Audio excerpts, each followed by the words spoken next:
విశేషంగా పౌర్ణి అలంకారం వేల సంఖ్యలో భక్తులు దర్శించి స్వామివారి యొక్క అనుగ్రహం పొందుతూ ఉన్నారు. భక్తులందరూ కూడా ఎటువంటి అసౌకర్యం లేకుండా దేవస్థానం యొక్క ఆధ్వర్యంలో తగినటువంటి ప్రసాదాన్ని మరియు క్యూ లైన్ల కమితంగా భక్తులందరికీ కూడా తగిన విధంగా అసౌకర్యం లేకుండా కలిగిస్తున్నారని ఎటువంటి ఏర్పాట్లను కూడా చేస్తూ ఉన్నారు. మరియు సత్యనారాయణ స్వామికి సంవత్సరంలో ఒకమారు నవరాత్రి ఉత్సవాల్లో లోపల గర్భాలయంలో ఉండేటువంటి మూలమూర్తి సత్యనారాయణ స్వామిని అమ్మవారి స్వామిగా ఇక్కడ అలంకారం చేయడం అనాదిగా వస్తున్నటువంటి ఆచారం సంప్రదాయం.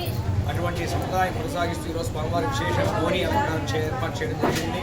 అలాగే రేపు రోజు మధ్యాహ్నం 3 గంటల నుండి షమి దర్శనం, రాత్రి 9:30 నుండి 10 అత్యంత వైభవపేతంగా ఇతర రాష్ట్రాల నుండి తెప్పించినటువంటి సాంస్కృతికమైనటువంటి కార్యక్రమాలన్నీ కూడా ఏర్పాటు చేసుకుంటూ గోకుల్ సర్కిల్ నందు రాత్రి 12 గంటలకు విశేషంగా మానసంచ కార్యక్రమాలు రకరకాలుగా, అలాగే రావణాసుర వధ ఒక 17 అడుగుల ఎత్తులో ఒక రావణాసుని బొమ్మను తయారు చేసి అందులో అనేక రకరకాలైనటువంటి పటాకుల నుంచి విశేషంగా కార్యక్రమం ఏర్పాటు చేయడం జరిగింది.